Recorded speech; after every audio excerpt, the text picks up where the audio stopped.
Prologue to you. In 5,000 years, the golden age of piracy begins. Romance Dawn.it is said that when those of D are born into the world, they are of a special blood that has transcended from the centuries of old to present day. Those who have the will to do and act on what others don't. From either shaping the era to be one of great adventure, to being one of great chaos, or for a hero to rise. But maybe the era of return is upon the world now. Above all else, freedom is what'll D's have wanted from the world. As such, the will of D is returning to this world in a powerful tide. And that is where our story begins. Many years ago, which lead on to present day. 5,000 years ago, in a small kingdom before its rise to power, one man, who holds the position of leading his people, lays upon his deathbed. So as he does lay on his deathbed, he has company there with him in his final moments. With this said, the king of this small kingdom is getting his final business in place before he passes on. Is everything I've commanded been finished? Asks the king, coughing a bit after finishing his words. Yes, father, it's done. The stone tablet with your instructions for the future informing his father, we have also helped the Oharans plant what they will call the Tree of Knowledge, a place where everything will be recorded to the end of time, says the firstborn daughter, giving her report after her older brother. We've also found out that some of clan have decided to isolate themselves and live in peace, says the second-born son. The plans made in preparation to expand our borders further into neighboring lands and islands not inhabited by anyone has finally reached its final stages. As many who live our kingdom want to explore the world further, says the second-born daughter. Some amongst our clan also want to conquer other nations and people, with the purpose of having more power over others in their cruel way to be the rulers of this world, says the third-born son. Overall, everything you've commanded of us is done, but we're worried that once you're gone things will fall apart, and without a successor, it will only worsen the situation for the kingdom and our clan as a whole, says the third-born daughter, sad and worried for the future. Good, very good, says the king, finding peace that his final commands were finished. Father, I don't understand. Why did you command us to do all of this? It's almost like you've seen what some of the future will hold, says the firstborn son, still confused on why they were responsible of completing these tasks. Have, says the king, shocking his children, grandchildren, and great-grandchildren. I'm a 120-year-old man. I've seen this world for what I could, and throughout my life since I reached the age of 50, I've been making preparations for those of our clan to prosper. No matter what time or era, I won't allow us to be forgotten in this world, says the king, finishing as he started coughing again, but with some blood getting on the napkin in his hand. Father, grandfather, great-grandfather, says all of the king's family that are present, while also visibly worried. It's all right. Don't be sad over this, says the king in a calm tone, trying to reassure his family in the short time before them. Why shouldn't we? Says the second son, yelling out of worry with some tears escaping his eyes, as he had also tried to stop them, only for his father to grab his hand, immediately causing his second-born child to stop his failed attempts. I may have taught you to be strong, but there are some things you can't hide or be strong for, and this is one of them, says his father, the king. It would seem my time in this world is finished, and I can finally see your mother again. I've lived a long life without much regret. But there are things I could have been better with when it came to all of you, says the king, as he notices something through his senses. Auras of sadness coming from everyone present in the room, alongside the smell of their tears, all the while noticing that the family is deeply saddened by the fact that their father's time is coming to an end in this world, which is why the king himself let out a very tired sigh, before speaking once again. You may shed tears now, but you will come to know one day that there is no greater victory than to fall from this world a free man or woman. Always remember that, says the king to his family, as the skies darken, and a bit of thunder is heard. We will, father, says the second-born daughter with much determination present in her voice, causing her father to nod as he spoke again. You, my children, grandchildren, great-grandchildren, and no matter what era your descendants will fan the flame of our rise. If we are destroyed or scattered, then the world will remember us one way or another, says the king as he goes into a coughing fit with his children. Worried. All of you, please forgive me for being so hard on you growing up. It was never my intention to hurt you, but just to make you strong without me so that I wouldn't worry on my deathbed, and honestly I can say I was successful in that. So please forgive me, says the king, resting a bit his age, his hand out for his firstborn. Father, please be at peace. You did well in raising us, so don't fault yourself for that, says the firstborn son, assuring his father of that as he spoke once more. I promise, we all promise, that we will do right by your name and clan, as you would have expect. From the start, says the firstborn son, making this vow upon his father's deathbed, as the king took this chance to speak in acknowledgement of these words. This is my final testament, and will as the progenitor of D. I entrust this world to all of you, but my firstborn, I entrust the son, making this vow upon his father's deathbed,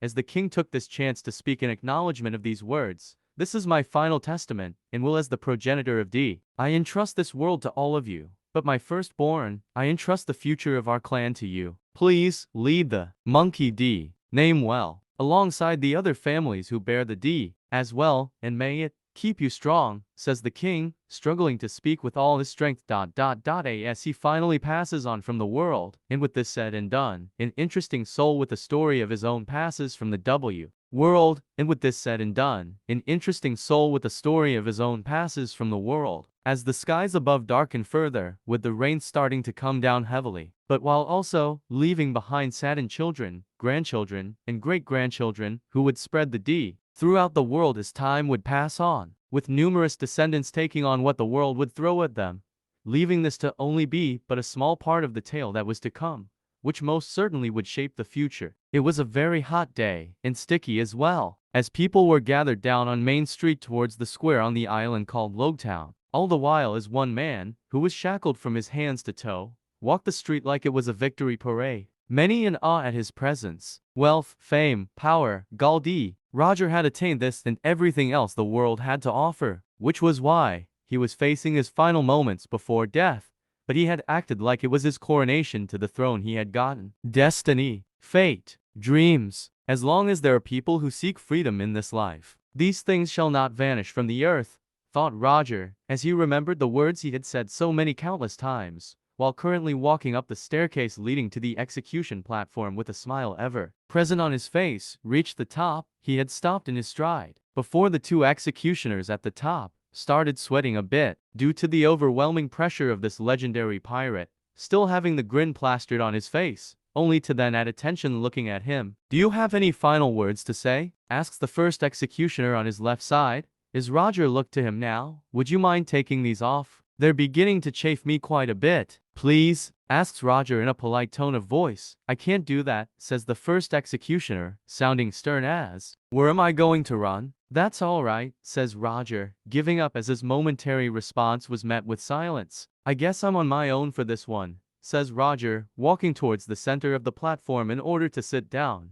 As he looked out over the square to see the people beneath him with some, he noticed immediately. All right, let's get this over with, says Roger, sounding a bit tired of this charade, as the executioners crossed their blades with Roger still possessing a smile on his face with everyone watching very intently. As for a few moments, everything was quiet with the crowd looking up while speaking amongst themselves, though it was very short-lived, as one person in the crowd decided to yell and ask a question he had for Roger, who was at the top of the platform. A question that would define the world's very future. Hey, Pirate King, tell us where in the hell you've hidden all your treasure. Is it in Thegrin Linear or someplace else? Asks the male citizen, yelling up to the platform as many had looked to him along with the executioners, as he continued. You found it, didn't you? Asks the man, yelling again, now causing one of the executioners to yell out in order to stop the minor disruption to the execution. You there. Shut up, says the second executioner on Roger's right side. The legendary treasure. The One Piece, says the man, yelling out once again with the words echoing through the square, leaving Roger to begin chuckling, only for it to turn into full-blown laughter, as everyone was deathly silent. As Roger decided to answer the question in his own little, but so shouts Roger, asking his question out to the crowd.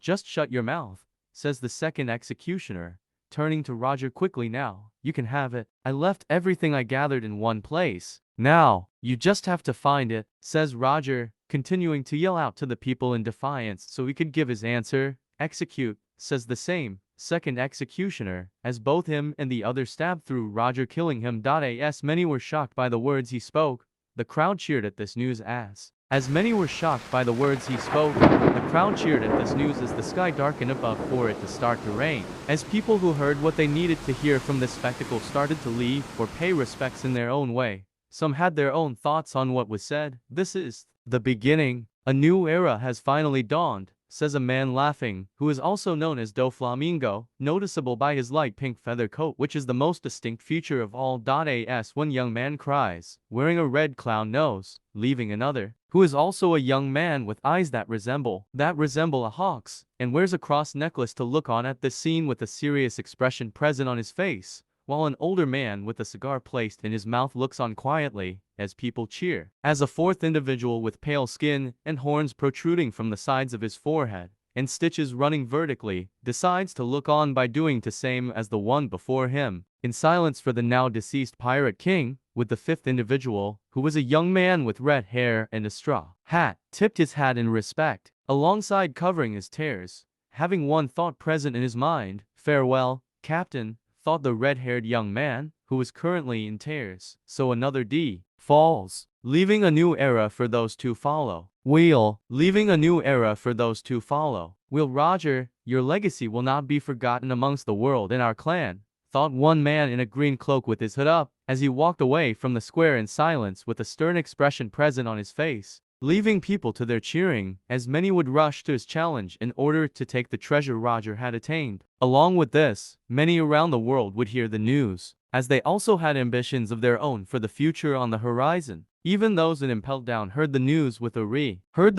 arrival of the Pirate King, hearing it as well from his cell, all with the same thought, that a new pirate era had begun, some deciding to fade into obscurity for a time and some willing to follow their own path. Logtown was the birthplace of Gall D. Roger. With this, the Marines decided it would be an appropriate place to execute the Pirate King right at the place of his birth, along with its position being in the weakest sea of the Four Blues, fitting for the King of the Pirates, but also for the Marines, who had tried to snuff out the pirate era with this executio, only to fail and fan the flame on for the next generation. The death of the Pirate King, Gall D. Roger, otherwise known as Gold Roger, raised the curtain on the great pirate era. The news spread around the world. The people understood that the seas would get a lot rougher from that point on, but as it was said before by the progenitor, in no matter what era your descendants will fan the flame of our rise, if we are destroyed or scattered, then the world will remember us one way or another. This was true, as the world would see a new person rise, who would to fan the flame of their rise once more, years after Roger's death. In a bar called the Party Bar in Fuchsia Village on Dawn Island, which is part of the Goa Kingdom, a group of pirates were seen partying, drinking, and overall having a good time. Sitting at the bar in a stool was a 7-year-old boy, named Monkey D. Luffy, and next to him was a man who had red hair, and wore an all-familiar straw hat. "Cheers, you guys," says the voice of a man on the crew, as he clinks glasses with two others, mugs filled with sake in celebration. "To Luffy's guts and our great journey," says another man of this crew, doing the same by celebrating, as many across the bar celebrate and fight over meat. Luffy overall is a young boy, who possesses black hair that is flecked by traces of pure white coming in through the rest of his hair, as it can be assumed that this most likely came from his mother, as the tips at ends of his hair were a color of blood red, proof of his D lineage, along with having one of their key features being a star-shaped birthmark connected by the D above their left shoulder blade, as the red tips of the hair had only appeared in a few generations, leaving his facial appearance to be quite normal, though on the other hand,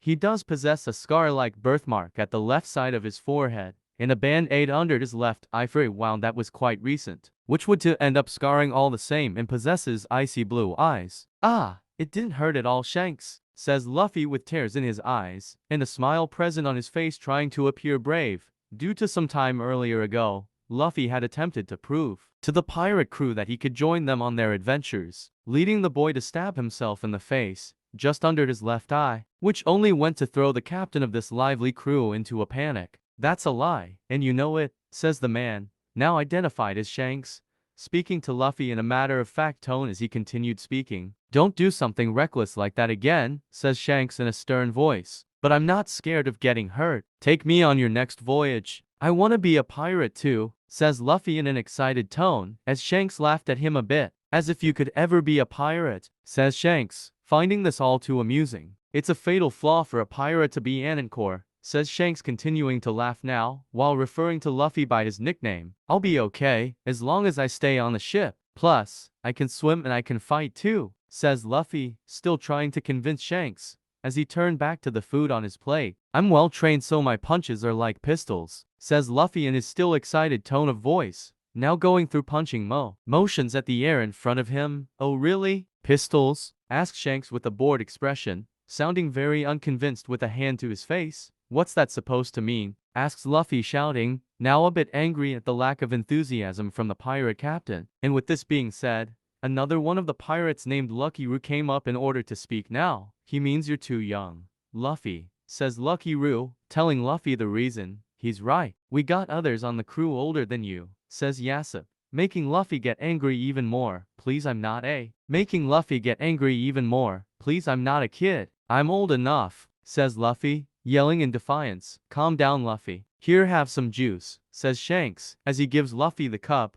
Luffy looks at it and notices that everyone present was waiting for something. So ultimately, he drinks it all. He drinks it all and everyone laughs. I don't know one pirate who drinks juice. Ah ha ha ha ha, says Shanks, laughing as do the others and his crew did the same as well. That's a dirty trick. You know what? The joke's on you. At least I won't get scurvy. Tomato head, says Luffy, continuing to yell. Time skip. Luffy, you just ate the Lich Lich devil fruit. Eating any of them takes away your ability to swim for the rest of your life. But the one you ate is a special mythical zone. Considering control the dead, and you also be able to summon a group of undead soldiers. And they also are immune to Conqueror's Haki. But Luffy, you find out what Haki is later. And also if you come across bones you are able to make armor out of them Luffy. And also you're able to control your enemies or foe, but is very draining. Also Shanks says the stronger you fight your enemies the more strength you get back from them short terms. It's a healing factor. And also you can release death and decay, but that's only when you master your fruit. And Shanks gets real serious. Luffy, listen to me, once this fruit awakens you will have on of undead soldiers up to 100,000. As Luffy understands the serious nature of this fruit, but anyway let's go back to what we was doing. Yes, not only that you idiot,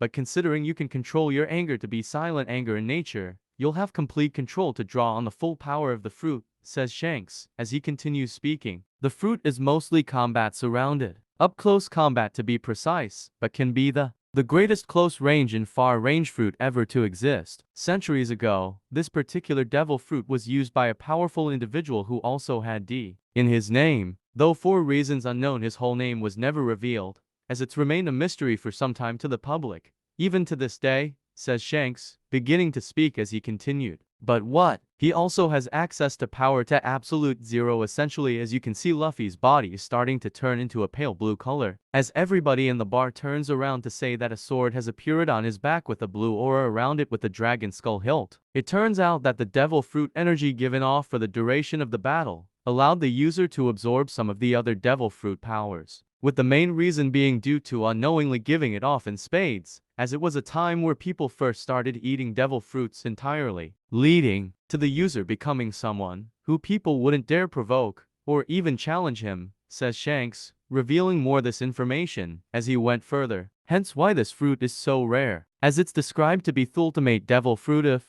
the user is able to control it fully, which is exactly why the world government was willing to pay 20 billion berries for this thing, says Shanks, deciding to reveal that the world government wanted it that badly and would pay so much for it to be in their possession. Like, comment and subscribe, and stick around for part 2. See you in the next part.